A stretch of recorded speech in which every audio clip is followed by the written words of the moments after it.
All right, everybody. Sorry about the late start. Once again, we are back with another episode of the Shop Podcast, man. Sorry about the late start. This is very not blam like. I'm extremely tacked. I'm always on time, but we're gonna go ahead and get started, man.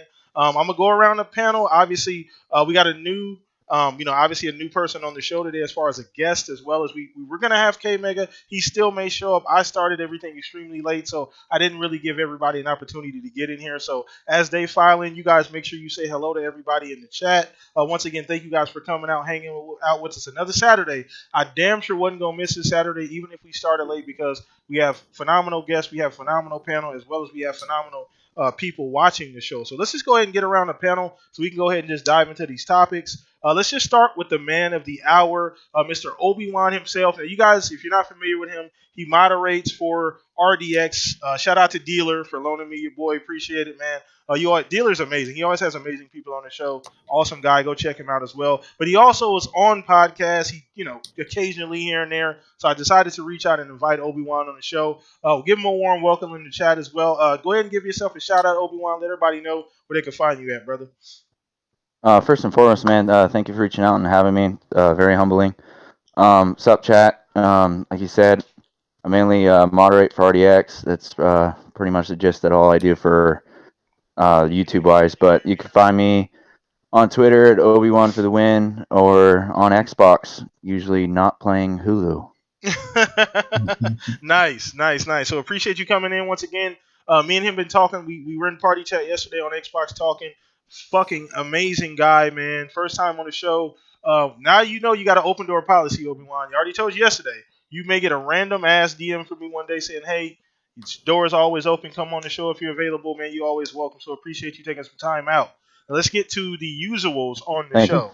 One of the usuals is missing. I see your ass down in the chat, Stag. I'm not sure what you creeping, but get your butt in here if you're not busy anyway. But shout out to his son as well. Stag's son did great at the karate tournament, man. I always want to shout out the little dude. But let's go ahead and start with you, Centurion, newest member of the podcast. Let everybody know where they can find you, man. You got a million things going on right now. Oh, well, they can always find me lurping around YouTube, Twitter, constantly gaming on Xbox. The usual. I finally started putting out content again. And thanks again to the masterful Dealer Gaming, my sub count jumped up to 167. So thank you so much for everybody subbing, and thank you for Dealer. Awesome, man. Nice. Dealer's that guy, man. If you want some shit done, he's an amazing human, amazing individual. Always been super nice to me. Been on the show a couple times, so appreciate you, Dealer. Big shout out. And last but not least, the Barry White of Gaming. I've changed his name, the Barry White of Gaming official. So anything you say to Fuzzy on Twitter, it has to be with like a meme, a Barry White, or a picture to go along with it. But either way, appreciate you, Fuzzy. Let everybody know what's going on with you, man. Hey, glad to be here. Glad we have the guest we have on here. Stag, where you at? Yeah, I'm happy to be here. You can usually find me on Twitter, and looking forward to talking about some of these past topics over the past week. So let's get it. Let's get it, man. Let's dive in. And I know it was Jiu-Jitsu, Stag. I see that comment down there. I said karate earlier. Man, either way, your son kicks ass, and we appreciate that. So the man is very, very, very, very well put together. But either way, let's go ahead and just get started, man. Let's dive right into the topics, man. So first thing, you guys already know how we start this show. It's always a question of the week. If you're not following me on Twitter, follow me there every single Monday morning. Early as hell in the morning, I always put out the question of the week. Essentially, you guys can follow me there. That's where pretty much all of us here on the panel, as well as a lot of people watching, we use Twitter as our hub for everything. YouTube, Facebook, whatever the case may be, we got going on websites, things like that. So follow all of us on Twitter. That's where you guys will find this news. So let's go ahead and just get started with the question of the day. So the question was, what's the most underrated game you play this generation? Any system does not matter. And I got some very, very interesting answers. But I'm going to go ahead and go around the panel first. And we'll start with you, Obiana. What's the most underrated game in your opinion? Doesn't matter what system that you've played this generation. Well, for some reason, something that comes up recently for me, as of just this year, actually, game that came out was World War Z. I didn't think that game was going to be as fun as it was for how little and how cheap it was. But I've put in so many hours with that with so many different friends, Dealer, Colt, Lethal, even some of my close family members went and got that. And nobody knew when I bring it up to them, nobody knew what it was or had even heard of it. They just referenced the movie. But for me personally, dude, it's just as of right now, it's just that game. I mean, I could go pick that game up if I'm bored to make myself not bored. And that's honestly that's a great definition of an underrated game. A game you could pick up in between the main shit because we always have the go tos. We always got the Call of Hmm. Duties, the Destinies, the every all the other general games, Battlefields, all the other shit we like to play, the Halos, Gears. But there's always these games in between time that we do not talk about that a lot of us have dumped a ton of hours in. So how many hours would you say, Obi-Wan, have you played at World War Z? Probably over 50. I mean, I know Okay. someone's probably gonna go fact check that, but I just know a lot. Yeah. I made sure that I beat every mission. As soon as the DLC dropped, I was right on it. And then I'm always eager poking my head back into it, seeing if there's more content, more guns. It's just a fun time. Nice, nice. I agree. That World War Z is a game that I don't know if you remember, but they showed World War Z a little bit of it a couple E3s ago, and that was about all we seen. And it kind of went away.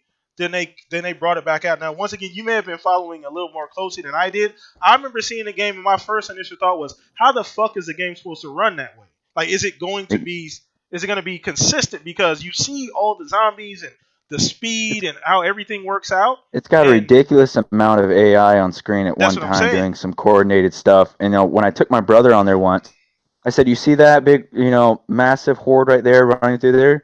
He's like, "Yeah." I was like, "They'll be back. They're coming around." He's like, "What do you mean?" I was like, "Every single one of those fuckers that you see about to come through that gate." And he's like, "No, telling you, dude, just fucking wait." Yeah, it's an achievement, I think, because I mean, I don't. Well, once again, just as me from watching streams, watching people play. I don't own World War Z, so I'm not gonna sit up here and cap like I got the game, but I It's on haven't. Game I mean, Pass.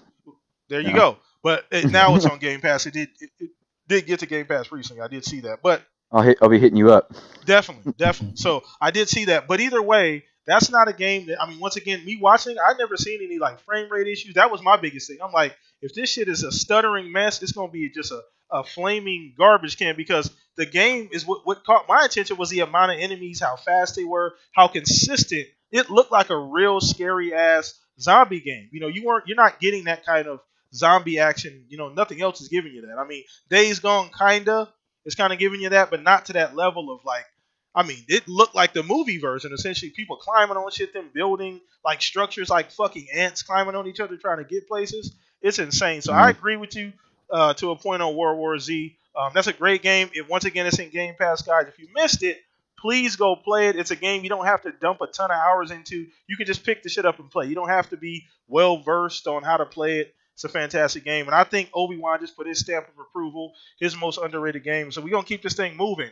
We're gonna go on to you, Centurion. What would have been your most underrated game this generation, man? Oh man. See, I found that a tough question, man, because there's actually been a lot of underrated games this generation. Um, I would have to probably say because of how much time I've sunk into it, ESO, Okay, Elder Scrolls Online, okay. purely because I know it's not as exciting as World War Z. Don't get me wrong, that game is awesome. I bought it as soon as it came out. But ESO is one of those games that you can just relax to. There's always something new going on. They're doing some kind of an event. Like right now, we're getting into October and they're starting to release a lot of the Halloween stuff. And so people are walking around wearing Halloween costumes and stuff like that. It's just one of those games that everything just changes with the seasons and kind of gets you in that festive mood. You're just like, oh, that's right. The holidays are coming up. I got to start decorating my house. Yeah. Centurion, I spent $200 in content for that game when it In first came out, ESO? man. Oh On man. ESO, Jesus bro. Christ, man. That's I, like No, Fuzz I, and Forza. Jesus I Christ. probably got see. I bought the base game, then I bought the gold edition. I've bought mm-hmm. every expansion that's come out for it. So I'm probably at that like around $300-400 mark, if not more, because I also own homes and all sorts of other stuff in that game. Jesus, See, y'all mine was heavy. when it first came out. I was on it for probably 4 months every day for probably 10 hours. I mean, Jesus. Woo. it's a great game, dude. I mean, talk about this is what we Yeah. talk about, people. This is what we talk about, chat. Once again, not only these questions for you guys, for us, but they're for you guys as well. So let us know down in the chat what you guys most underrated game this generation. I'm gonna do some quick shout outs to everybody that's kind of filing in. BZ McNasty, Z Black, the Indie Gamer. Shout out to the boy Salty. Salty is gaming in here. Go follow him. He has a lot going on. Fantastic podcast, one of my favorites as well. Zinc, Shown to always hanging out. Anybody else who's watching, lurking, live stag. Get your ass out of chat. But anyway, love you anyway, Stack. But let's go ahead and move over to you, Fuzzy. Most underrated game this generation. You can't do Forza. Forza doesn't count. It's not underrated at Nah, all. I would say for me, Mad Max, just because it was early in Good the choice. generation, Good and it choice. was just one of those games that it had that visceral feel that I like, where as far as you could either punch them or shoot them in the face, close combat, car combat. It was the best of all worlds as far as I was concerned, and I was under the impression that there was supposed to be a second one and another movie, but then I think they got into some sort of studio issues or licensing issue as far as another movie, even though it wasn't really based around the movie, but they were kind of supposed to help market each other or something along those lines. But yeah, that for me, Mad Max was that underrated game. Now there's been several others that would fit that bill, but when it came to what was it, Andromeda, Mass Effect Andromeda, Okay. I wouldn't say it was as much underrated. It was just piled on, and I don't feel it was deserved. But for me, it was it was my first Mass Effect, and it was one of my favorite games of this generation. It's not the favorite, but it's up there in like the top 10. So, and yeah, it has its quirks to it, but it being a fan of Star Trek and having like a Star Trek type feel to it, I really enjoyed it. But Mad Max definitely, for me, tops that list as far as underrated this generation. I was thinking that too, man. I didn't mean to interrupt, but No, I was you're just good. saying Go ahead. I was wanting to think Andromeda too, but It's hard man, to say by the time Mass Effect is underrated in any way, though. That's Yeah. You can't really put those. I mean, it's underrated as far as yes. I think where you're coming from, Fuzz, is that it's underrated in the fact that people kind of wrote it off because of all the issues. So a lot of people didn't really get to truly sit down, get through all of that mess to get to the actual meat and potatoes of the game. They didn't even give it a chance. So I get that point, but there's no way, shape, or form to me Mass Effect can be any way underrated at all, just because of its name. I mean, it doesn't have the shiny luster that it used to. Because Mass Effect, if you guys, we all know on this panel, Mass Effect used to be in that tier with the Halos. It was in the same tier at one point. The Halos, the Call. I mean, it was literally in that top tier of video games. You were getting the Assassin's Creeds, things there like was that. a time people thought that game That would was rival Star exactly. Wars in Absolutely. story depth. Absolutely. Mass Effect 2, 1, 2, man, that was prime Mass Effect. Like, that was peak Mass Effect as far as people thinking that this game was just going to be the next big thing. I mean, Elder Scrolls level or even as big as that. So for me, that's a few games. I mean, Mad Max was a really good one. I'm going to go with one that you guys probably would never think of. I'm going Titanfall 2. And the reason I'm going Titanfall 2 is because I did not play the campaign till way fucking later. That campaign was one of the best campaigns I played on any game this generation. Anybody? I have to second that. I'll second that. That campaign was fucking amazing. It was, and it was amazing, and it didn't get the shine because obviously the multiplayer. A lot of people were like, "Oh shit, this is they took a lot away." It didn't feel like Titanfall 1. It was multi-plat, so a lot of people didn't like that. The game literally right now is what, like $5? It may be free. I mean, shit. At this point, it's actually like $6 like for $6 the Ultimate for Edition. the Ultimate Edition. Everything with it. Go buy it. Do yourself a favor. And don't feel bad. I played the campaign for the first time last year. Dude, me too. I was gonna say that was the first game that I played with the X because it was one of the ones that was enhanced right off the bat. That was the first game I ever played on it. Campaign, I loved it. That watch scene going back and forth in time, bro. Amazing. One other thing I was gonna mention about ESO. I just looked. I have 232 hours into that game. Yeah, nice. You put a whole lot of time. That's a full-time job for you, Obi, for sure. Looks like K Mega's joining us. K Meg, what's up with you, boy? How you doing, man? Appreciate you joining. What's up? What's going on, man? Everybody from the Next Podcast family said, "What's happening? What's going on?" Appreciate it. Yeah, no doubt. Tell X about. I know he be lurking sometimes in the chat. He'll pop in and out, but appreciate it, man. Appreciate you coming in, everybody. If you don't know K Mega, climb out from under that rock, baby. Make yourself a Twitter account. This man is all over Twitter, man. One of my biggest, just a guy that I look at consistently, a guy that's always straight up, an awesome guy in the community, man. Go ahead and give yourself a quick shout out, K Maker, before we get to you, brother. Oh man, thank you, appreciate it.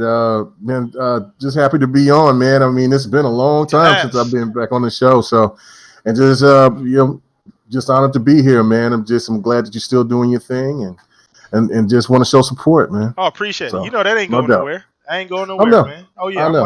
I'm like that Sunday. I got you. Oh yeah, you got the internet all week, but you still want that Sunday paper though. So that's how I feel about the podcast, man. But appreciate you being on, and we're gonna go ahead and pick this up with you. We started with the question of the week. It's actually the most underrated game this generation you've played. Doesn't matter what system up until this point. So where you at on that, K Mega? Woo! Let's see. The most underrated game. Man.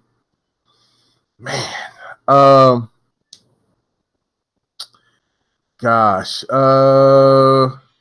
There's so many. Yeah, there's a lot of it's so many. But I said Titanfall 2 for me.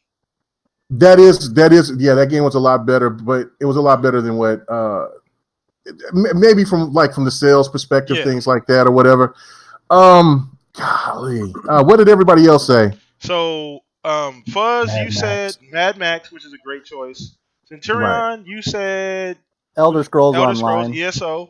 Yeah. And then I think Obi-Wan said World War Z. There you go. World War Z. See, yeah, I got a friend that's all he plays is the Elder Scrolls Online. Like his level is ridiculous. And so yeah, that's one of those games as well. And I have World War Z, but I really haven't got the chance to really get into it. So man, I would have to say even though it wasn't, I would have to say Rise.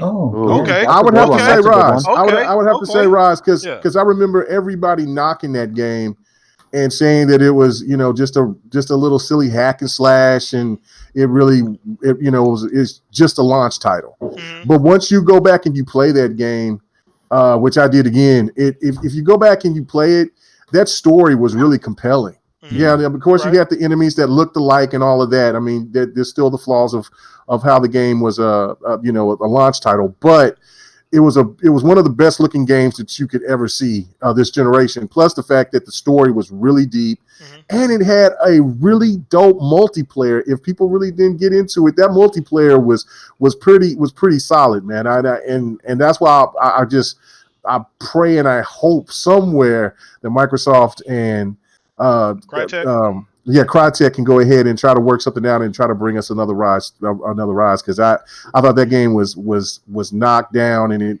really it was really a great game for it to be a launch title. Did that game get enhanced at all? No, and that's what's crazy. Yeah. Look how good that game looks now. Just think about what it would look like.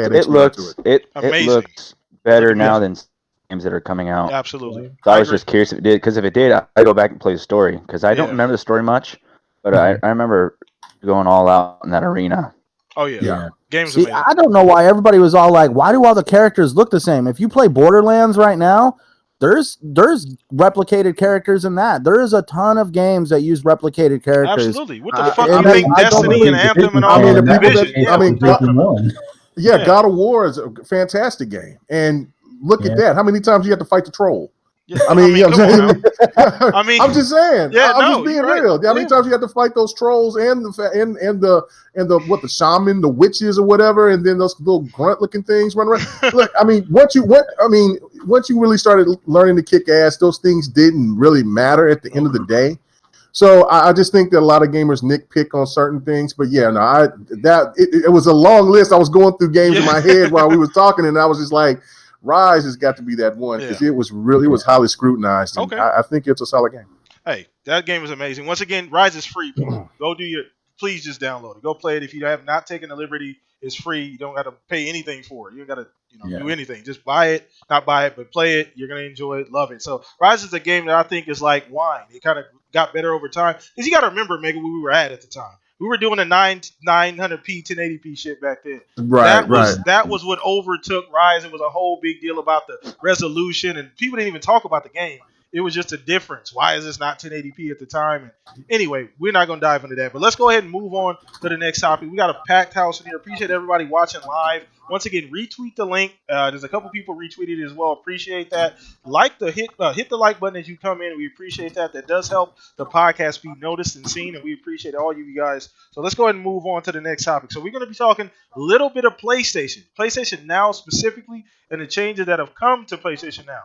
So they've dropped the prices on PlayStation Now. You got some highly competitive prices, a la Game Pass. We're not calling it the same thing, but they've brought the prices down a little bit, gave you a few different pricing options, as well as they've added exclusives to PlayStation Now, a la Game Pass. So let's go around the panel. Now, once again, we're going to make the comparison because it's natural. I'm not going to say one's better, one's not. We're just talking about the differences here. So we start with you, Mega, since you ended it and you kind of came in fresh. What do you think about the PS Now changes? You feel like those are necessary? How do you think this is going to impact PlayStation overall?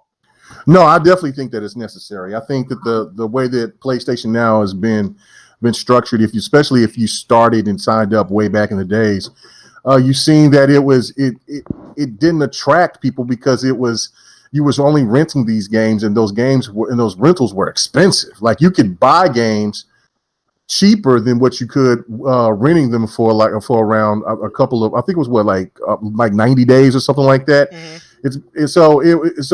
That's when they first started it, when they did the pre-trials or whatever, and then they changed it, and it's they have a whole bunch of games, but again, the streaming aspect of it didn't, the internet connections just didn't work. Yeah. So now that they've gotten help from Microsoft and got the Azure servers or whatever helping, I'm hearing and seeing really good things from people when they've been playing God of War and other games like that, and they said that there's really not much lag and latency, things like that. So it's a positive start for them to lower the price. Mm-hmm. That was something that was definitely needed. Another thing that is adding their newer titles on there to attract more gamers. I think that is a no-brainer. You have to do that, and because especially when you don't have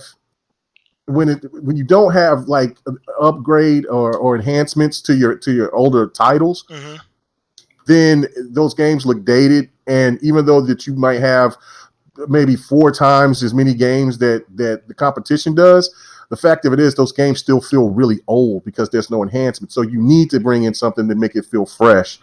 Mm-hmm. I also think that the 3-month deal, I was discussing that on the next podcast, was that, look, I get it. PlayStation wants to make the most money from their titles. So bring them in there and then rotating them and having them for 3 months. I still think that's smart from them because they do want people to buy those games, for full price instead of going with the service. And if they rotate them like that, maybe for that one time that the game, let's say that they put in Ghost of Tsushima and Horizon Zero Dawn was somewhere involved, and that person never did play Horizon Zero Dawn, but they went ahead and they got the best of both worlds. And if they did like Ghost of Tsushima and they decided to, hey, there's a discount on it, they do something like that, I think that's a win-win for PlayStation regardless. So I think it's a positive step in the right direction. I think the one thing that they definitely need to do, though, is try to get some third party in there to make it feel more fresh. Yeah, I agree. A lot of those points hit home. I mean, we could even end the damn topic right now. You pretty much hit the nail on the head, Mega. So the one thing that I don't think you mentioned, and the one thing that's extremely important, is we got to understand, especially when we're talking about the exclusives part of it, because that's something that none of us seen coming. We didn't know that they were going to start doing that, rotating these single player exclusives in and out. So what I'm thinking is that, let's be honest here. You play God of War for a week, you beat it, you don't pick it up again. You pay, same thing, Spider-Man. Now, Spider-Man had some DLC. There was reasons to go back. It was a lengthier game because there was more shit to do. But once you got all the collectibles, you don't go back. Same thing with Horizon. Sony does not have a multiplayer game that people go back to of their own on a consistent basis. So why not rotate these single-player games in and out just in case there's a couple 100,000 people that may have missed the opportunity to purchase it or play it, those single player experience, because you're not getting that direct feedback because you don't have really that rotation of people coming in and out playing these games. Gears, you got people are just playing multiplayer. Halo, just multiplayer. People are playing those games year round. Not making a direct comparison, but I think a lot of that have to do with let's get these other people that may not have been able to get God of War or the Horizons at the time. Let's get them back in here to see if we can get a couple, 1,000 more sales out of these games. People will just get back into it and get re-excited about the brand. I think that's a gear up for what they have coming, in my opinion. Because think about it, Mega. When the last time Sony had a show for anything? It's been a while. It's been over a year. It's been a calendar year. It's been over a year. Exactly. Yeah, so nobody's really, you know what I'm saying? Like there's no direct feedback. Yeah, they'll tweet things out, they'll announce things on Twitter, but it's not the same as having like an event. So I'm assuming PSX is coming up. They're greasing the wheels. They got a lot going on. 2020 is going to be big for PlayStation. I think we all know that. Same thing with Xbox. So I think they're just starting to grease the wheels, kind of get people excited about what they're doing. And something like that is a win-win if you're a consumer. Even if you don't like PlayStation, that's just good for the brand. It's giving people options. And I always like that. So let's go ahead and bounce this over to you, Obi-Wan. What do you think about, what PlayStation did with PS Now? It made me sign up. Oh, well, see, that's the whole fucking point. That's what I'm saying. Made me sign up. I hadn't touched my PlayStation in 6 years. Sheesh. And Wow. as soon as I saw someone post that you could play God of War on PC, I was like, where the hell is the sign in? Got that all playing. Sorry, I'm like really sick. So I'm trying not to cough. Oh, you're good. But I'm hoping that they continue to follow Microsoft's path in this Game Pass, because I'm hoping that The Last of Us 2 drops with it day and date. Did they say that about new games coming out day and date? Did they mention no, that? They didn't say that. No, right? They haven't talked about that at all. I think that they might, because if they keep copying what Microsoft is doing right now, fuck it. Hold on, I got a cough. Hold on. Go ahead, do your thing, but get it out. So yeah, if you guys are chiming in right now, if you're just coming into the show, hit the like button on the way in. We got some great people in here, great panel. We're just waiting on Obi to get back, man. Hopefully he's good to go. You good? I was gonna say, I think so. Yeah, if they keep copying what Microsoft's doing, I don't think Microsoft at first wanted games to be day and date. I mean, when they first did Game Pass, it wasn't like that. Mm-hmm. So I think that they're eventually going to do day and date games, which, I mean, I'll stay a permanent subscriber if that happens. Yeah, I think that's just a cool feature. You're gonna buy the game, you're gonna play it. Might as well drop the shit. It's just a cool thing, and it's so consumer friendly. And I don't even know how you could even take anything like what PlayStation is doing and spin it as a bad thing. Yeah, you can say they're copying, whatever. We all benefit from this shit at the end of the day. I mean, PlayStation give me the option to download it on PC. True. Yeah. That's a good point. They did do the streaming thing first. I'm saying just the type of service, that they're offering now. It's slowly kind of turning into a Game Pass light. You know what I'm saying? Like more PlayStation. So I don't know how anybody can spin this to a bad thing. If you're a PlayStation fan, you should be extremely excited about this. Even if you're not, this is something iron sharpens iron. And that's what's going on in the industry right now. You got these two companies, three companies even, working to outcompete each other, even if one or two say that they're not. God damn it, you are. It's all about numbers and business at the end of the day. You all playing in the same stadium, essentially, So either way, I think it's awesome. So let's go ahead and bounce this over to you, Fuzz. Let's get your opinion on PS Now and the changes. I know you haven't probably played your PlayStation in a while, but is that something that you think you're going to be signing up for? Oh, yeah, definitely. I mean, and it's funny now with, having two kids, getting ready to do a gaming PC for both of them. I want to be able to, if I can do a subscription where I can play across multiple accounts between those two PCs, that will make it even better. Or, alternating, because they only get so many hours that they can play games either after school or on the weekend. If I can have it where, one can do his Xbox time, the other one can do his PlayStation time. Yeah. Having those exclusives on that setup is definitely a win-win.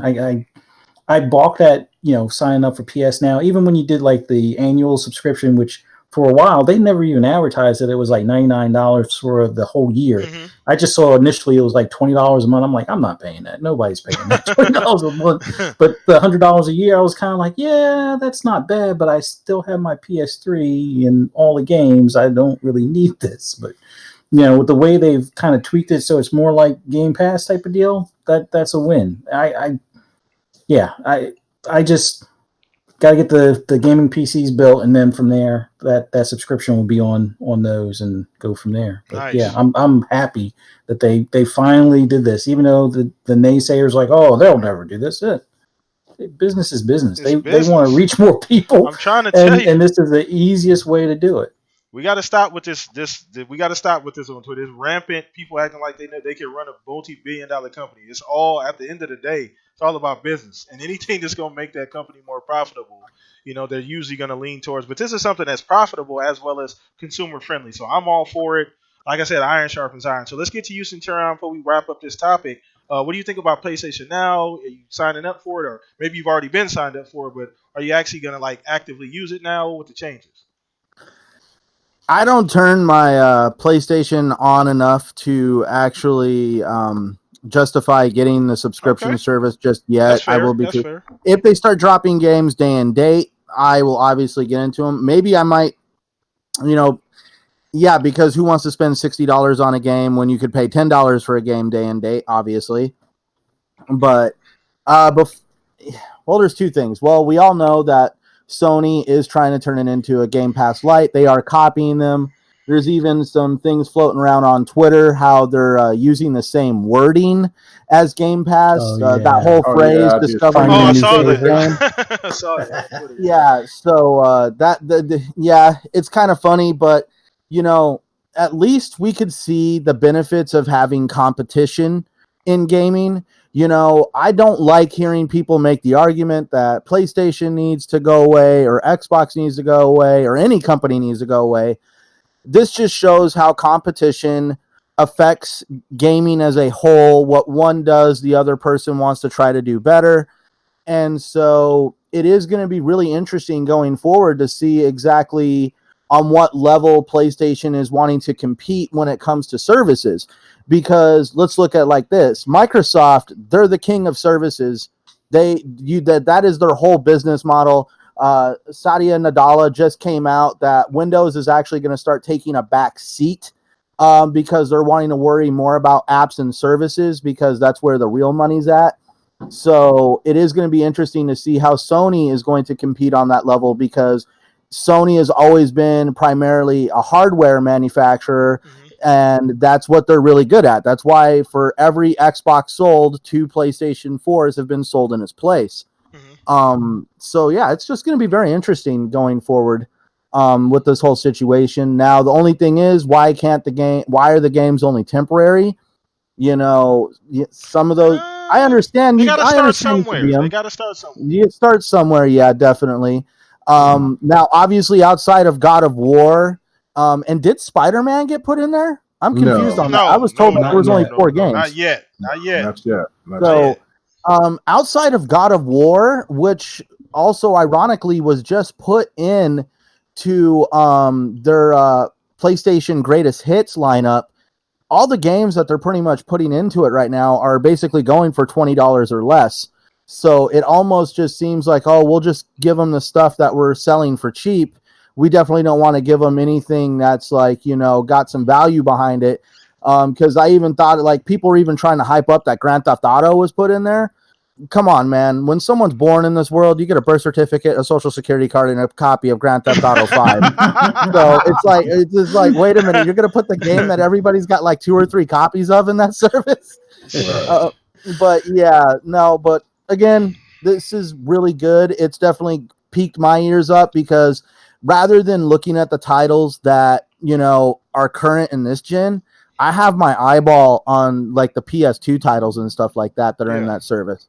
There's a huge backwards compatibility lineup in that service. The only thing I don't agree with is you got to pay to actually get to that backwards compatibility. Okay. Where it's just a normal feature on Xbox. I get it. So once again, guys, this question is not just for us; it's for you as well. We kind of ran up and down this topic, and a lot of great points were made. At the end of the day, I think we all can come together and say that more options as far as being consumers. We all do this, video game thing. That's kind of why we're all here now. We play video games. We have a passion for them. So even though I don't play PlayStation very much or even own one, I just this is just good for gamers. Like I said, iron sharpens iron, so I'm all with it. So let's go ahead and keep this thing moving, man. Once again, appreciate everybody that's coming in now. Hit the like button on your way in. Say hi in the chat, man. We got this thing cracking, man. Everybody's in there talking, so let's keep the train going, man. So next thing. This is kind of a funny topic. I didn't really know how to title this. If you guys, the panel knows how I sent it to them in the DMs, but I pretty much just put cameras and consoles. That's the only thing I can think about. So there's been I guess you could say rumor. I don't even I hate that fucking word. But anyway, there's been some information going around about potentially, now this information I think has been changed by the time we do this podcast, but potentially these companies thinking about Xbox, PlayStation doing a camera option with the new consoles. I believe Xbox came out and said, or Microsoft said, look, we're not doing that. I don't know how much truth there is in that. I've seen a ton of different articles and tweets from different people. So I just wanted to get you guys' opinion on the panel about just the idea and the possibility of, are we doing this again? Are we going to do the camera thing again? Is it just going to be strictly a streaming camera? Pretty simple, no bells and whistles, no movement or anything like the PlayStation camera, the Xbox camera. So want to get you guys' opinions. Let's start with you. One of the regulars here. We're going to start with you on this one, Fuzz. What do you think when you heard about that? And then I believe that one of you guys here can correct me if I'm wrong. Hasn't Microsoft come out and basically said they're not going that route? Is it official, or was I just... Yeah, they've officially, kiboshed any, or tried to squash that rumor before it, I guess, caught any more momentum. Got it. Okay. Yeah, but when I initially heard, or read the thing, I guess it was Gizmodo or something like that was talking about it, and a couple people did videos about it. Rand, I know, did a video about it, and I think Dealer did one about it. And it was just one of those things where it's like, I don't understand why it has to, or why it would even be a consideration as a, bundled in item. I can totally see it as an accessory, considering that they have Mixer and they want to get more people gravitating towards Mixer. Sure. Offer a peripheral that, as an optional thing, it would be great. For the kid that's just starting out that wants to be a streamer, or for somebody that just wants to test it out and see what it's like, or, interact with those that are already on Mixer. Yeah, it's not a bad idea, but as long as it's not bundled in, I thought it would be, an okay thing, but just not, don't force it on people. They're towing the line, man. When you say camera, it just, I think back to 2013, man. I think Mega, and I know you this scarred in me. Anytime, that was a rough time, man. We went through it, Mega. Yes. That was rough. And so Well, I think you're towing, even when you say camera, you're towing the line because it has such a negative connotation, and it shouldn't, because putting a camera in a box makes sense because, more people want to stream nowadays. There are a ton of gamers that don't have access to a decent camera. So something like that is a logical step. You think, okay, that's not that big of a deal. But because you had the horrible start that you did, I think it's just left a really bad taste in people's mouths about just a camera. Even if it's a basic 1080p HD general camera, I think people are still gonna be like, nope. I think it's just still. I don't think a lot of people have gotten over it. So go ahead and continue, Fuzz. Finish your point. My bad. I just wanted to. No, that's fine. It's just, I'm glad that they came out and said that at least on Xbox's side that it's definitely not a thing that they're going to include in with Scarlet. But yeah, if PlayStation does it, we'll see. I'm pretty sure there'll be somebody that will spin it that it's a good idea, but yeah. Options are great. Just don't make it mandatory. That's all. Yeah. All right. Well, no, I get that point. That's pretty simple and straight. We're gonna go to you, Mega, on this one as well next, man. What do you think about that? When you heard about it, as opposed to how you feel about it now? I know it's been a few days have gone by since then. Yeah, no, it's kind of crazy to me. I think, that's my puppy. Oh, it's all good. Don't worry about it. That did not sound like a puppy, man. That's you ain't seen the pictures on Twitter. He's not very little. He's not little. He's 5 months old, and he's already almost 70 pounds. He's a big boy. Jesus Christ. So yeah, but no, look, it wouldn't be a problem to talk about a camera, but when you say add it on, then that's where the kicker is. That's where you don't want to hear. That's the problem. and what you and so I'm glad that Xbox jumped on that. Something if you've noticed here lately, Xbox has been really quick to debunk things. I don't know I haven't what noticed that. They usually just kind of let it ride out and let people let their imaginations go wild. But here lately, anything that has any type of negative press, true. they have been knocking it down. And I guess that would go into some of the things that they've done by hiring new people that came from Sony over with the marketing team. Because that would be something that, like, look, hey, we're getting some bad press here. Y'all need to go ahead and knock that down. So I'm glad that they debunked it. But I don't have a problem with something being taken away. I'm not taken away, but being added later on, or put separately. Mm-hmm. If it's a day one thing, let it be separately. But saying anything, starting with this new generation, saying anything about a camera added with the box would absolutely doom it right off the bat. So it's, what I'm saying. So yeah, I'm glad that it's not. And besides that, I don't know how many people may still have their Connects, but if they were going to use the camera, why don't you use the old Connects? You know what I'm saying? Just go from there. That thing was supposed to be super high tech, stuff like that. So I'm glad that I sold my Connect to the local airport. Oh, did you? So yeah. So it's just one of those things where it's like if you was going to do something with a camera, try to say something about the Connect, but don't try to make a new one or anything like that. Mm-hmm. I don't know, but I know PlayStation is supposed to be doing something like that as well. Mm-hmm. Streaming is really big, and you want to get more people involved into streaming. So I could see some sort of camera maybe being an accessory. But don't put it on the box. I wouldn't want PlayStation to do that as well. I think that those things are those type of peripherals need to be separated. Okay, no, I agree. Once again, I just think that's towing the line a little bit when you it's just a lot of bad. It's just a negative kind of. It shouldn't be, and I think you guys would agree it shouldn't, because a camera makes logical sense in this day and age of streaming. You want more people. You know what I'm saying? Like, it's just okay. That's something easy. Like, that just wouldn't make sense. But when you say let's put it with this, it's too much negative press around it. And I think that harps back to a darker time at Xbox, especially for Xbox. Not so much for Sony.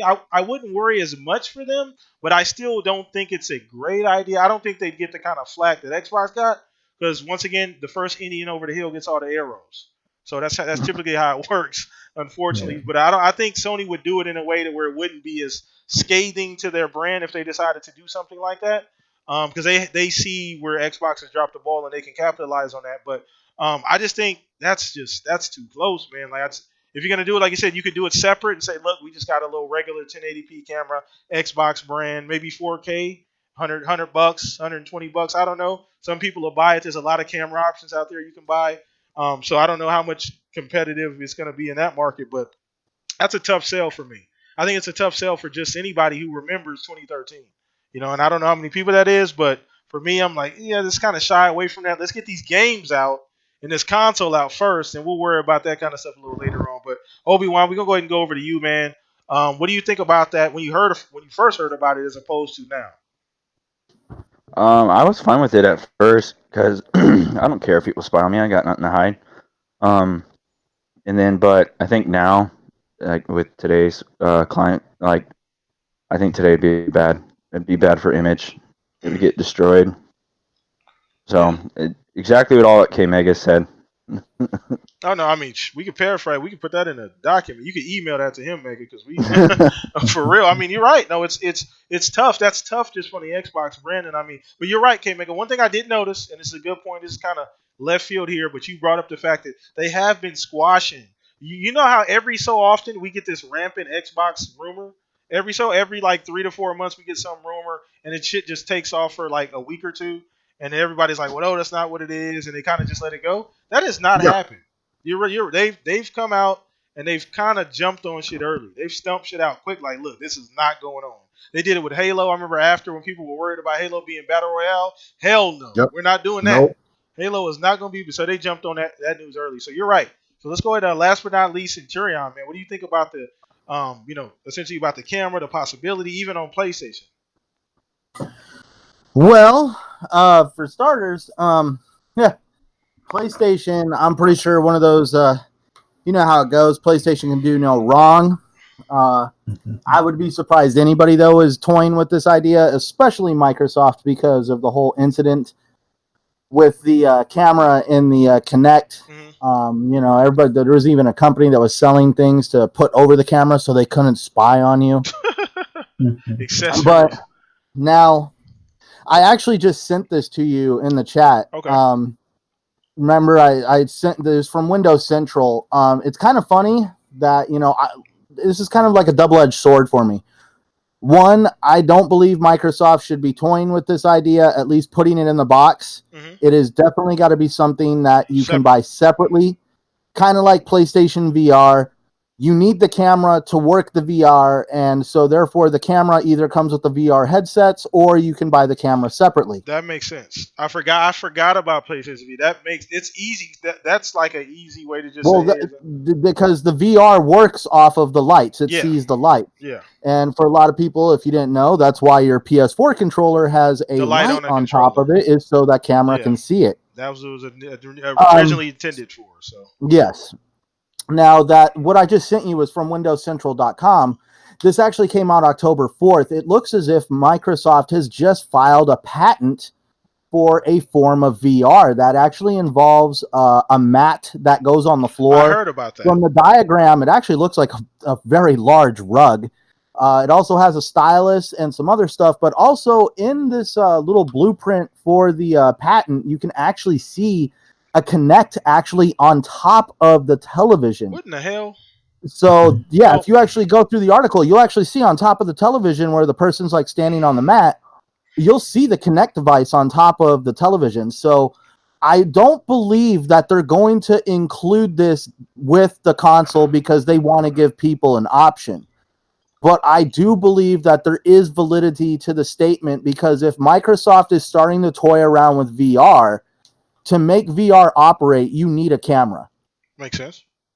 So that's my only logical conclusion that I could come up with on why they would even be toying with this. But I'm pretty sure they wanted to put the kibosh on it real quick, that it wasn't going to be included with the console. This is probably something you're going to have to buy separately. Okay. And I'm once again, I think all on the panel we said we agree with that. We're cool with separate.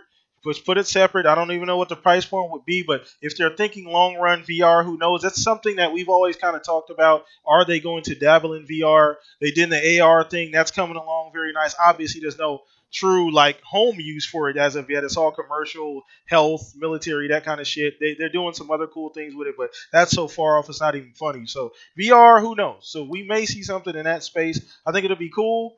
But once again, as far as console area, leave that alone for now. I'd say come back to it maybe when you have software, maybe people have tested it out, where it makes sense. You don't just want to drop that on somebody like, hey, we got this camera too. Yeah, that's not a good idea, especially for Xbox. So let's go ahead and keep this thing moving, man. Appreciate you guys all coming out, hanging with us here tonight. Let's go ahead and wrap this thing up. We got one more topic to go that we may take some questions for the panel at the end. It's been a couple weeks since we've done that. Last thing, now this is more of a personal thing. I know me and Fuzzy have been really big on this game personally, so this is more just something I threw in there because I'm a big fan of indie. Shout out to Stag, our resident indie fan here on the Shop Podcast. Shout out to you, but I know we all kind of have a soft spot for indies, and I feel like you guys would agree. Have indies been kind of a highlight this generation? Indies, I think, have done better. They've grown more than AAA games. Like, I think people are more accepting to indies nowadays, and I think indie games have impressed me on more of a consistent basis than even the AAAs have. Now, I don't know if that's taboo to say, but there's a lot of fucking good indies this generation. There's a lot of great indie games that are damn near double A. Some that are pushing double A games. So in my opinion, I wanted to talk a little bit about The Last Night. Because that was a game we saw a couple years ago at E3. Looked phenomenal. Just really cool 8-bit kind of. It's hard to really say exactly what the game. I know, Meg. I think you were at that E3. I believe you went, so you may have saw it live. But fantastic looking game. The dev came out months ago saying, "Hey, we need this game saved." Like there was some money issues. I don't know if it was getting enough funding. We tweeted the shit out of Phil about it. I know I did, and just everybody at Xbox, please throw this man a check so he can get this damn game made. But I guess to kind of bring everything together, I'm not only just talking about the last night, just indies in general. About just how do you guys feel about the direction they're going?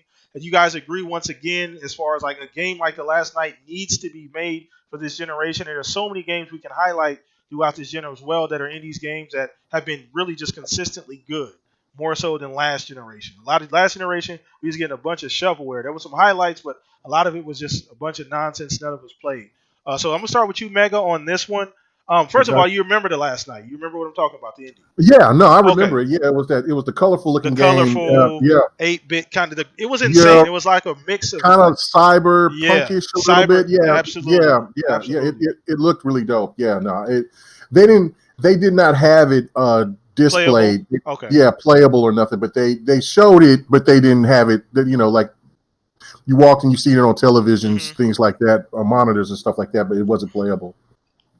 So, not like Ashen and Below and games like that. But no, I have to agree. There's been a lot of great indie games. I with the 360 era, I that's when I finally really started kind of getting into those smaller type of titles. I usually would just stay away from them like the plague. But I remember the very first game I played that was an indie game and was called From Dust, and it was like.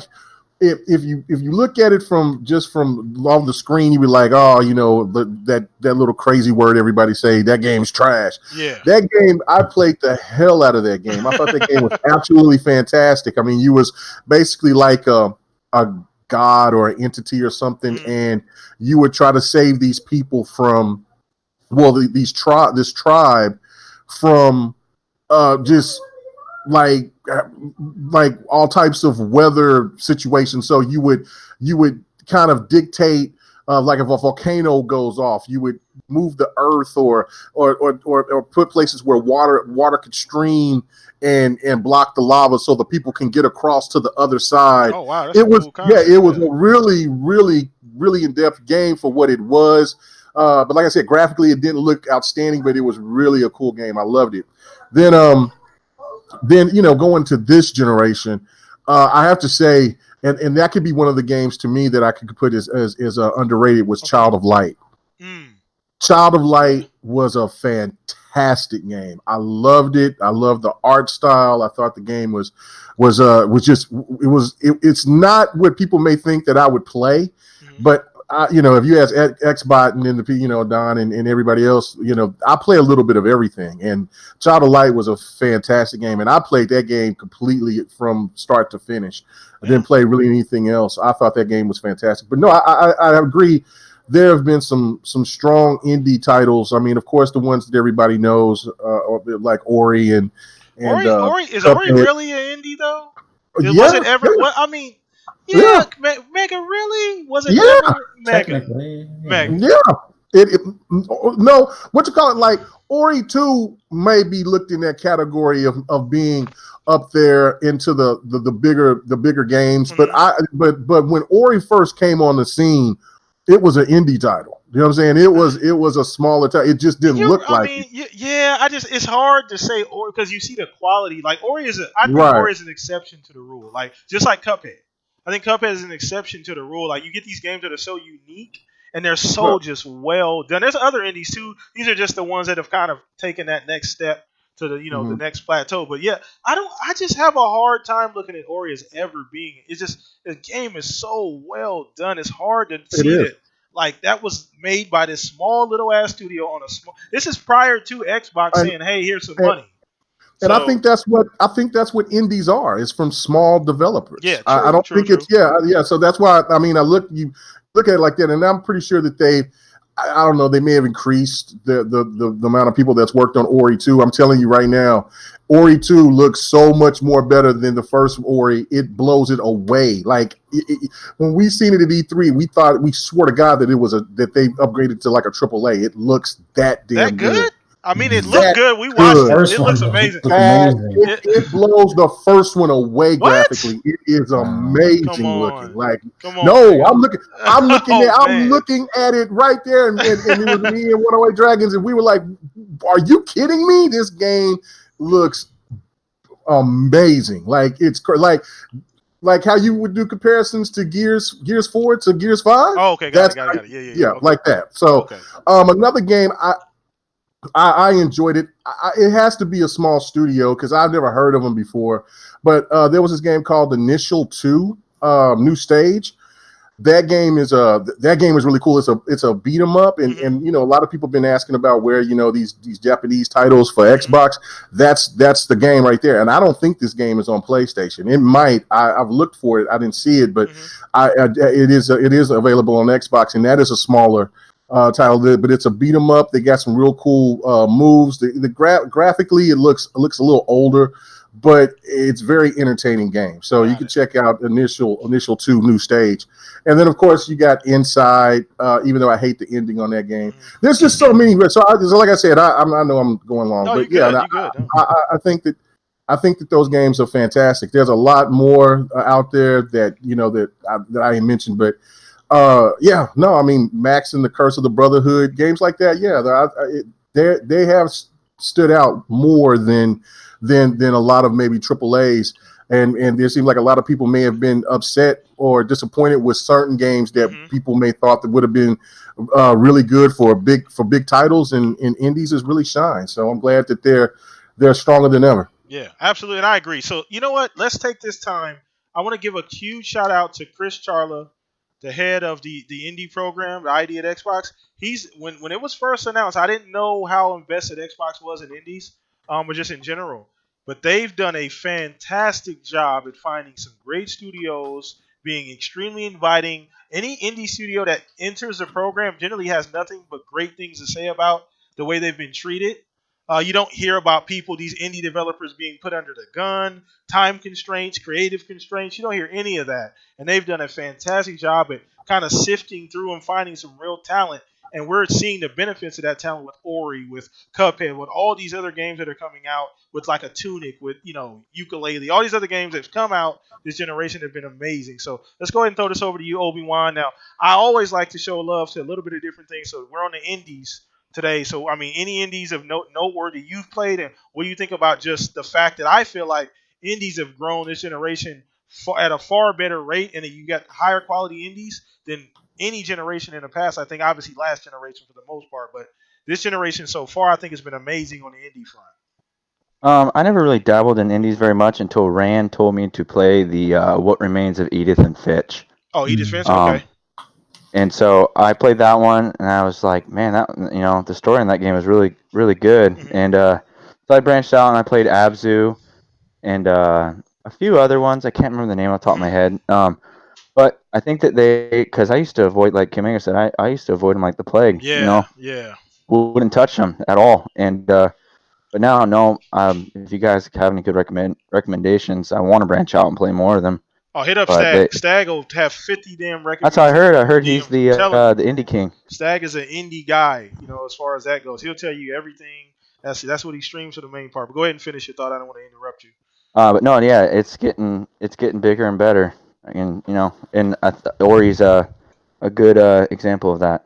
Yeah, or I just think Ori oh my God, Ori is such an exception to the rule though, because we'll probably talk this another time, but I still think that's a no-brainer for Microsoft just to go ahead and grab Moon Studios. I don't think I don't know if they'll ever do it, but we might as well do it. you might as well do it. But either way, that's neither here nor there. Let's go ahead and throw this over to Centurion. What do you think, man? Indies, I know you don't play a ton of them. I'm sure you have throughout the generation, but where do you feel like, based on, you played the 360 heavy that was Xbox Arcade, had a ton of indies. What are you thinking as far as quality of indies this generation? And like, you've been playing any, or what are some of your favorites?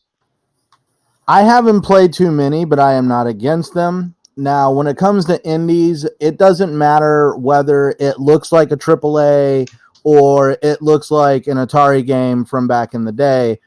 The point is, if it's a great game, it will shine through no matter what the graphics look like. Graphics are a plus. Like Ori, look at Ori, man. That game, Jesus Christ. Oh my God. I heard a lot of stuff about it. I decided to check it out. I even bought the game. I don't even have it. I know I can play it in Game Pass, but I actually own it. And I had a lot of fun with it. Funny part is there's actually an indie game that's kind of got my attention. That's this game that I hear so much about, After Party. Oh, Was that the What- wait? Is it After Party The or drink last? your way out Where of you hell. gotta or something. Oh, outdrink the After Party. devil. Yeah. That one. Yeah, that's Yeah, that does look kind of That shit's dope. crazy. You gotta try to outdrink the devil. That's That's pretty crazy. funny. Yeah, Yeah. and I mean, like, I was just like, oh my god, this is so insane. I think I want to check this out. Yeah, and there's another game too, just to kind of piggyback off. Where's that? What's the name of that one game where you're literally in one room the entire game? Oh, was it 12 minutes? 12. I Oh think? my god, that shit looks so. It's like a psychological Is thriller. that that game that was like on E3 Yeah, Yeah. where They you get showed. like where the dude's beating on the door? Yeah, I you're even in want the to check room. that The one out. entire game, I think, is in one room, but it's. I don't even know. It's a mind fuck. I know that, and it looked amazing. I'm all for that shit. That reminded me of like Eternal Darkness, back in the day. So I'm all for that. But go ahead and finish your point, Centurion, about indies and where you were going with that.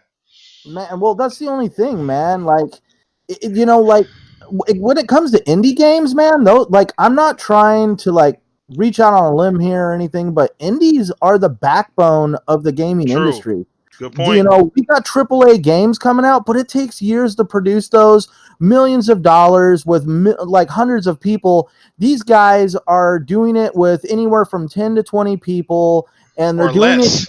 it or less. And some of them are even doing it in their garage By or their house. themselves. Like, look at Cuphead, man. Tunic was two. I mean, Cuphead was two people, 2 or 3. Yeah, How many? 2? Yeah. Yeah. And that's what I'm just saying. They're the backbone. They're the ones that are always pushing the envelope of creating these ideas that are just so zany that no AAA publisher would ever touch them. So they're just like, well, fine, I'll go home and make it myself and to the best of my abilities. So in my opinion, they're like the backbone, because whenever we're in that drought period or, like look at previous generations, the beginning of this generation, yeah, Xbox had some exclusives, PlayStation had a couple, but there wasn't enough to really support the need for games, and so the indie developers were there to fill in that gap. Mm-hmm.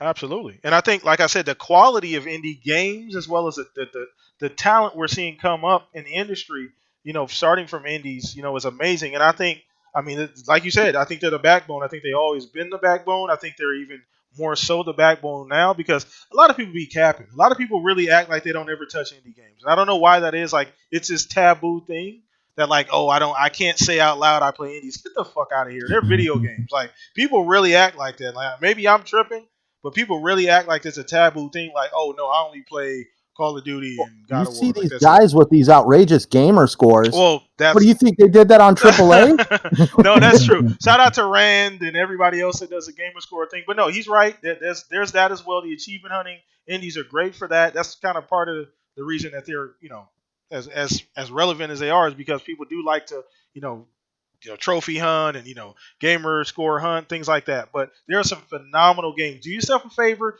take a little time, check out the games. There's always YouTube videos. Fuzz, did I get to you? I want to make sure I got to you on this last topic here. Oh yeah, I'm just happy that the last night is still kind of in the works. I truly hope, if they are in need of additional funding, Microsoft hopefully will be able to extend that olive branch. But I know the dev was saying the biggest thing that would help is, I guess they have like some sort of wish list, but also views on YouTube for the trailer of the game. Just because I'm pretty sure when they go to investors, it's like, hey, we got 1 million views or 10 million views, and it'll make it easier for them, for publishing and things like that. But yeah, there's been so many good indie games this generation, and I used to be one of those guys that was like, I'm not playing what I used to consider what would be garbage, but it's only because of games like, what was it, Black Tiger, or what was the Tiger one on PlayStation, and Soda Drinker Pro and Soda stuff Drinker, like that. yeah. It's like games like that. Like when I think indies, those used to be the first things that would come to mind, and now it's like I got a good bit of them on my system. Like Arrow is one of those that was like, I guess, my first real intro into indies on Xbox.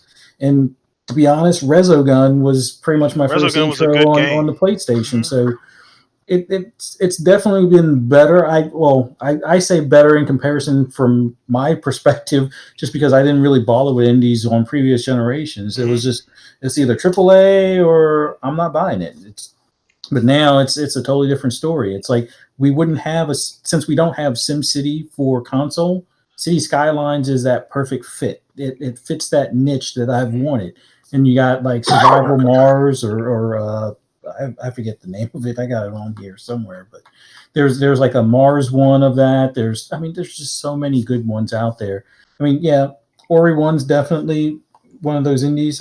Like K Mega said, Ori 2 is probably closer to like a double A setup or a little bit better than your typical indie. But yeah, there's just so many good ones that a lot of the streamers like Stag, who should be here right now, plays like on a regular basis. Like even Obi-Wan, when you were talking about was it World War Z? I guess that's kind of considered an indie as well to some extent. You could probably stretch it and call it an indie if you really want to do that. Yeah, I think the budget and the crew size kind of dictates whether or not it's a AAA or AA or an indie. Right. Well, that's up for debate though. I mean, I know some people. It's almost like how we do basketball sports rankings for like individual players. It's based on like it's a lot of different factors. Like you could say, we could just say, okay, the size, like how many people worked on a game.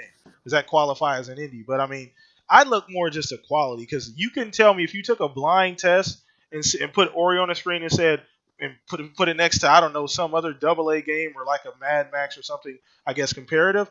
You couldn't tell me anybody would be able to pick out which one's the indie and which one's not. Like maybe with the gameplay, but I don't know. Like to me, but like I said, that's why I think it's an exception. Maybe you different on that, Mega. I don't know.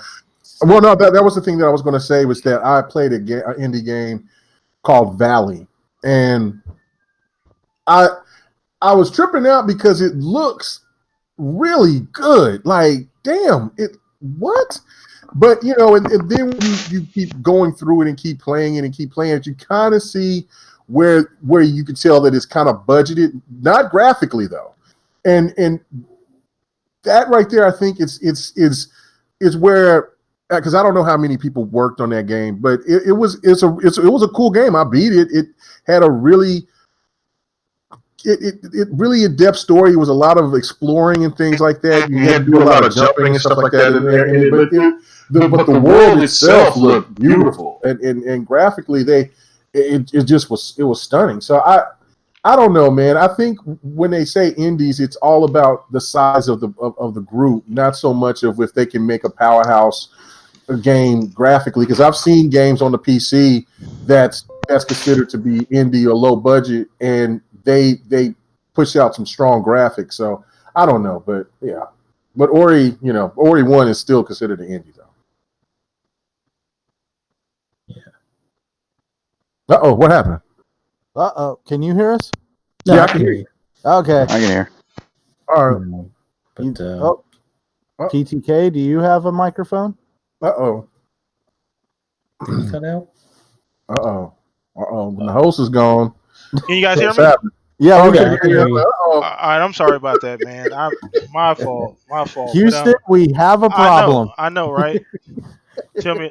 No, so yeah, we're gonna go ahead and wrap this thing up. I was actually gonna take a couple questions at the end. We actually, you know what? Just for the sake of the show, we're gonna take one. Anybody who wants to throw their question in the chat right now, let us know. We'll take the question, we'll answer it here, and then we'll go ahead and wrap things up. So throw your questions now down in the chat if you are here watching. Just any question for any part of the panel, man. We appreciate you guys watching. Make sure you hit the like button on your way in, out as well. Say hi to everybody in the chat. So we'll take one more, but I just want to tell everybody here on the panel as well as in the chat, I appreciate you guys so much. This is just from me to you guys. Every single week you guys come. The show is amazing. It gets better every single week. So thank you guys for your continued support. Help us get to 1,200 subscribers by the end of this year. We're shooting for that, so you guys help us get there. But throw a question in there. Any questions just yet, guys? I don't have the chat pulled up, so let me see. I was gonna say I asked a good question in the chat. You did? Oh. Really? Come on. What's for dinner? Where's the beef? I know. How many Xbox controllers do you have? Oh, that's a great question. How many I don't have is a better question. I've gone through. So is this going through, or do I still own? Because I've gone through quite a few controllers. I guess right now I got like 6 or 7. That's probably not a lot compared to you guys. So go ahead, whoever wants to go next. I think I only have like 6, but I only count like if I only the 6 that I'm counting is just the different types. I have multiples of the Elite and I have multiples of the Basic, and I have multiples of the custom controller ones that you can do at Design Labs. But I only count it as one because it's shared amongst like my boys for their Xbox as well. But as far as ones that I don't touch, I have one Elite that I don't touch. My Scorpio Edition I don't touch. My Day One controller for the Xbox I don't touch. And the Frost White or Shadow White one I don't touch, and then the Technic one, the Red Technic, whatever you call it, one I don't touch. So, but all the other ones I have. Well, I have a one that I actually use of each one of those, but those are on like a little display right now. Okay. All right. Awesome. And then go ahead. Whoever wants to answer that question next about the controllers, Centurion, Obi, Meg. I have 8. I think I have 8. Okay. 2 of them I let my kids throw around the house. Shit. Oh my goodness. Shoot. I know. I've actually probably gone through probably 10 to 12 controllers. I've threw away about 4 or 5 controllers because just drift on the controller, all kind of buttons. My son, whatever reason, he decides he only wants to play video games after he's fucking eating something. So he'll destroy the controller with greasy hands. So I've thrown away a ton of them. But Meg, how many you got? I think I got about 6. Okay.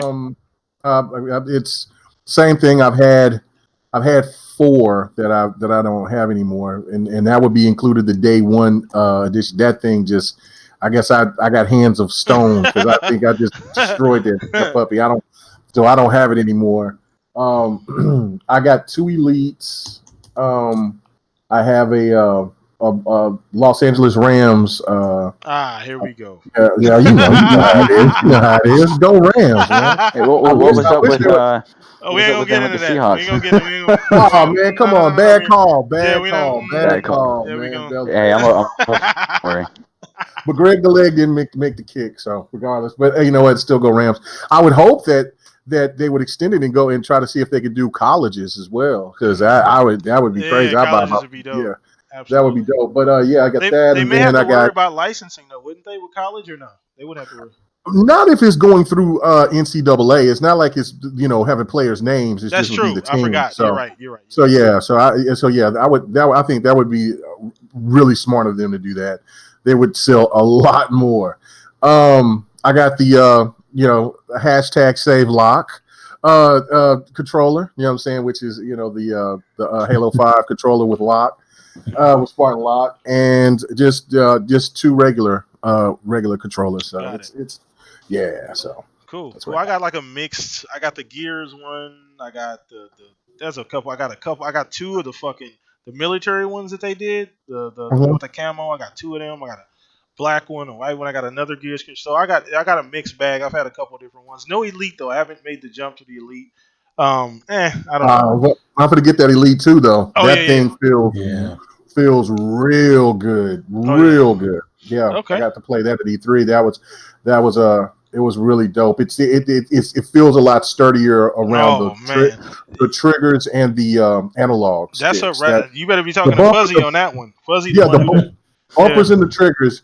Yeah, because that's the first thing. Other than the rubber coming off of the Elites, they got a different type of. It still feels comfortable, but it isn't that rubbery stuff. It almost feels like it's built in the controller. The texture, but it still feels nice. Firm. Yeah, it really feels nice. But the one thing is definitely those the bumpers and the triggers and the analogs are a lot more sturdier. Good. So that's a positive. They're usually Xbox is usually really good about following up as far as like perpetuals and equipment, things like that, like accessories. Yeah. Usually they make a V2. It's usually going to be a lot better than, because I mean, let's be honest. Who thought? I mean, 360 controller at one point was like the perfect video game controller. 360, and I think the one is just as good, if not better, in a lot of different ways than the 360 controller. So, but yeah, they're really good at following up. But let's go ahead and wrap this thing up. I don't want to hold too many people too long, but once again, guys, it was a phenomenal show. I know we ran hella late. My fault. Once again, I had to make a last minute run, but we got in here. We got the goddamn thing done. It's an amazing show, amazing weekend. One new person and another follow-up with Meg. Appreciate you being on. But I'm going to go around the panel, let everybody talk, let everybody know what's going on with them. Got anything new cooking up We're gonna start with you, Obi. Once again, I want to appreciate you. Take a little time out. Your wife allowing me to borrow you for a little while on a Saturday evening. Let everybody know what's going on with you, where they can find you at, man. You can find me on Twitter. Lately, I have this. I've been playing. Don't judge me. But I've been playing that Call of Duty mobile game. It's Dude, you been and 50 million other people. super fun. But other than that, nothing much. Okay, so aren't you RDX as well from time to time in the chat? You're always Yeah, there. you can just find me in the RDX chat during the podcast, watching me and Lethal talk with all the clowns, try to spread all the hate, and yeah, that's where you can find me. Use that filter. You got a good one, dealer. You definitely got a good one, brother. So shout out to you, Obi, for hanging out with us, man. I know we talked yesterday. Real stand-up Yeah, man. guy. Follow him on Twitter, man. He's amazing. Thank you for having me, man. No problem, man. Anytime. So you, Meg, I ain't gotta say nothing about you, Megan. God damn it, ain't got nothing to say about Meg. If you don't know who he is, get the rock from off your body. Crawl from under the rock. Let Megan. That's a guy, man. He's a rock in the community. One of the people I always look up to. I always chime in on anything he has got going on because he's a real gamer. A real gamer without throwing no other tags on it. He's a true gamer, an OG gamer, so he's not with none of the fluff. Don't do the console war stuff with Meg. He ain't playing that, so don't even try it. You know, you're going to shut that down real quick. But let everybody know what's going on with you, Mega. What you got cooking up, man? Man, nothing, man. Just I'm going to play some of this. I keep forgetting the name of the damn shooter game that just came out from Borderlands? From Ubisoft. Oh, Ghost Recon. Ghost Recon. I don't know why. Yeah, I'm finna play some of that. I played a little bit of it. I loved it. I know a lot of people they're killing it in reviews, but the people that's been out there playing it, they've been enjoying it. Like I said, I enjoyed it for what I played. I even showed something on Twitter when I was first playing it. And of course, I'm right now while we were doing the podcast, and when I was on the next podcast, I've been playing number Borderlands 3 the whole time. So now I got to give this game a rest. But check out the GRG podcast that comes on every Friday night after Crossfire, if y'all familiar with that, with Mooch and Crap and all them. We come on at Friday nights at 8:30 Central, 6:30 Pacific, and it's 9:30 Eastern. We have a blast over there, man. We'd love for any of you guys to want to come on and be a guest. And come join us, man. Come join the party because, man, we just like having a lot of fun. Talk a lot of trash, not in the sense of, just doing console dumb stuff. We just like having fun and just talking about whatever topics that we're doing, and that's it. And you can check me out on the next podcast every Saturday. It's 6 o'clock Central my time, so I think it was 7 o'clock Eastern, and that's on Xbox 448's channel. And that's it. Yeah, so shout out to Xbox, to the next podcast crew, and to everybody here and everybody that's listening, man. Go ahead and sub all these guys here, man. They're doing the damn thing, man, and I appreciate being on again. Appreciate it, Mega. Thank you so much, man. Always, doors always open, Meg. You already know that, man. I told you a long time ago. Oh yeah, doors same always here, open, man. brother, for sure. So appreciate you taking a little time, coming in, hanging out, adding a lot to the show. Thank you so much for that, man. It's been a couple weeks since we had a guest. Shout out to Cog. Cog was actually the last person on the show like 3 weeks ago, so it's 2 or 3 weeks ago as far as a guest. But shout out to the Lords out there. They doing the good work too. So appreciate you, Meg, taking some time out now. We're gonna save you for last, Fuzz. I refuse to let you go anywhere but last. Since you gonna smooth this out here, man. Everything slow down when you start talking. But Centurion, newest member of the Shop Podcast. This man is blowing up over there. He heard you. If you guys heard earlier, the channel's been growing. Shout out to Dealer. Shout out to just everybody who's going to check his content out. If you want facts, if you want knowledgeable, well thought out YouTube videos about video games, go follow this gentleman here. Go subscribe to his channel. We're trying to get him to 200 ASAP as quickly as possible, man. He should have 2,000, but we're working our way there. But go ahead, Centurion. Let everybody know what's going on with you, man. Well, I have a confession too. I have been playing Destiny. So I don't know why ever since the update I've just been kind of getting back into it. I forgot how much fun that game was, and the shooter mechanic, it almost gets addicting at times.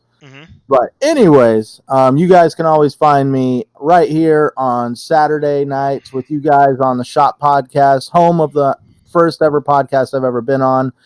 You guys, I would never miss it. I love coming here every Saturday night. Also TXR on Sunday nights and Saltiest Gaming Podcast on Thursday nights.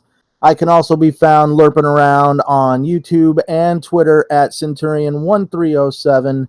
And yeah, I'm looking forward to dropping some content here this Monday, Tuesday, and hopefully everybody checks it out. Let's get it. Let's get it for sure. Go make sure you guys follow him on Twitter as well. That's where we all pretty much our hub. Mega, me, Fuzz, everybody, Obi. That's kind of like you guys can just catch up with all of our information about anything we're doing. So follow us there. But last but not least, the smooth operator, the Barry White of video games, Fuzzy himself, man. Let everybody know what's going on with you, brother.